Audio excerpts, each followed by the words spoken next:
These are queues for fuel in Crimea. This footage comes from late May, but today, however, no one can buy any gasoline at all.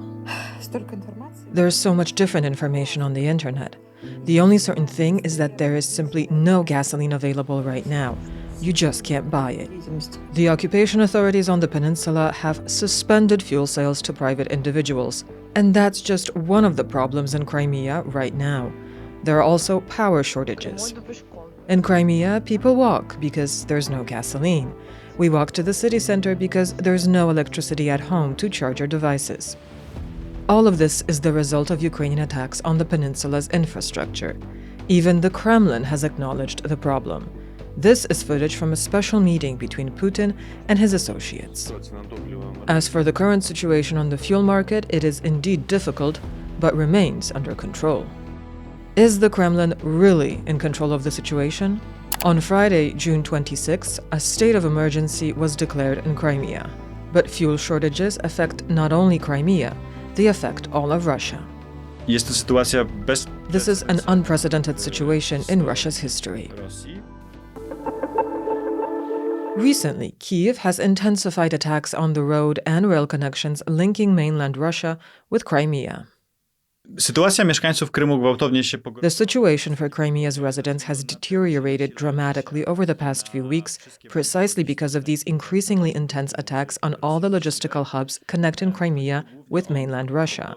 This mainly concerns the road and railway routes built after 2022 that run along the Sea of Azov, across the Russian-occupied territories of Ukraine. The Ukrainians are using drones to strike both fuel tankers and storage facilities there, and in Crimea itself, as well as railway lines, effectively paralyzing any deliveries that could reach the peninsula. They are also disrupting the work of ports, where the ferries to Crimea depart from.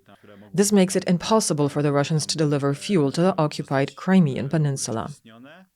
At first, huge lines of cars formed at Crimean gas stations. On June 21st, a complete ban on fuel sales to private individuals was introduced.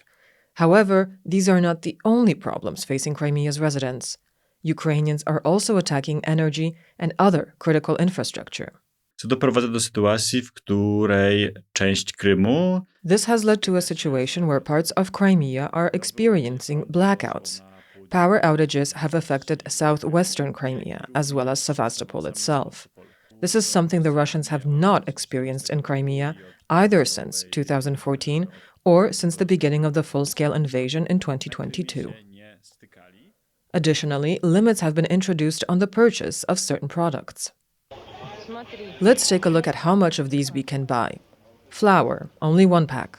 You can only buy 1 package of flour, but you can take 3 packages of pasta. You can buy 3 cans of canned food, 3 packs of buckwheat. Everything is limited to 3, except flour. The entire situation in Crimea is causing growing frustration among Russians. Yesterday, I was one of those people who thought everything would be fine, that we'd manage, and that I wouldn't leave Crimea. But today, I've packed my suitcase, I'm packing my bag, and tomorrow, the girls and I are leaving. Oprócz niekorzyści gospodarczych, o których mówiłem. Apart from the economic consequences I mentioned, the decline in tourism, and the fact that many Russians are openly wondering whether they should leave Crimea, not just temporarily, but perhaps for a much longer period until the situation returns to normal, the social impact of this situation is also extremely painful. All of this is also affecting tourism, which is critically important for the region. This season, according to Russian media, Crimea has seen as much as a 60% drop in bookings. It looks like the apocalypse. It's the height of summer in Simferopol in Crimea. Yet there are no cars anywhere. People, where are you? Ci mieszkańcy Krymu, którzy się trudzą. Those Russians, those Crimean residents who make their living by renting out apartments or other accommodation to tourists, are lowering their prices in an attempt to encourage visitors to come and experience what are, at the moment, the rather questionable attractions of the peninsula. I rent out an apartment in Crimea, and I've cut the price in half. On top of that, absolutely all of my bookings for the coming month have been cancelled. The blockade of Crimea poses a serious image problem for the Kremlin. Ukraińcom udaje się w bardzo wydatny sposób The Ukrainians have been remarkably successful in striking at the very foundation of Putin's legitimacy after 2014. The key issue is that Ukrainians are capable of creating chaos in what is considered the crown jewel of modern Russian imperialism, Crimea. Let's remember that when Crimea was annexed, Putin's approval ratings soared. This gave rise to what became known as the Crimea effect, a wave of euphoria and smugness among Russians.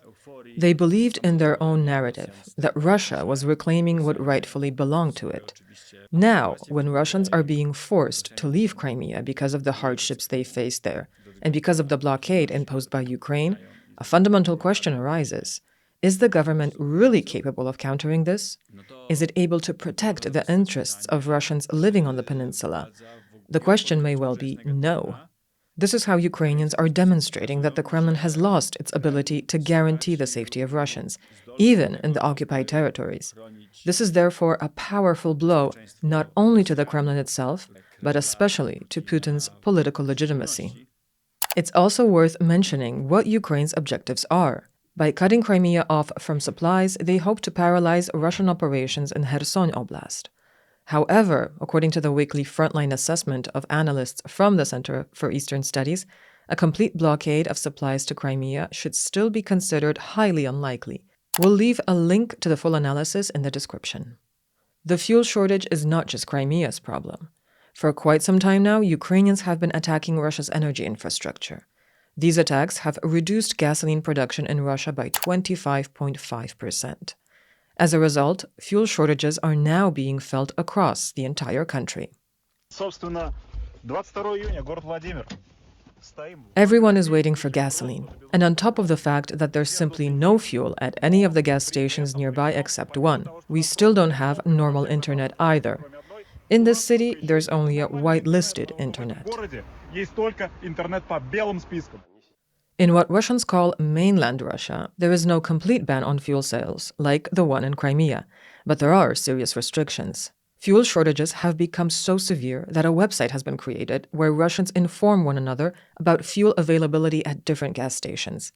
In many, there is simply no fuel. There's no gasoline in Moscow. Can you believe it? It honestly sounds surreal. I've just driven around several gas stations, and they're actually closed. The pumps have been shut off. You can't even pull up because there's simply no gasoline. Dzisiaj oficjalnie wprowadzono ograniczenia na sprzedaż paliw. Restrictions on fuel sales were officially introduced in around 20 Russian regions. Of course, that number continues to grow, so it's difficult to keep up. The restrictions vary. In Crimea, they are by far the most extreme because fuel sales have effectively been banned altogether, with the exception, of course, of the uniformed services. In other regions, however, the situation differs. Some regions have introduced limits, allowing only a specific number of fuel to be sold. For example, 20 liters of gasoline per vehicle, while simultaneously banning sales into jerrycans, so that Russians cannot stockpile fuel and artificially create the impression of even greater demand. The problem is not only the availability of fuel and restrictions, but also prices. Gasoline in Russia is becoming increasingly expensive. It's worth remembering that fuel prices in Russia are, to some extent, state-regulated. Price increases are not supposed to exceed the inflation rate. Yet, that is exactly what is happening. Jest to polityka państwowa. This is a government policy, and companies can even face penalties if they charge more.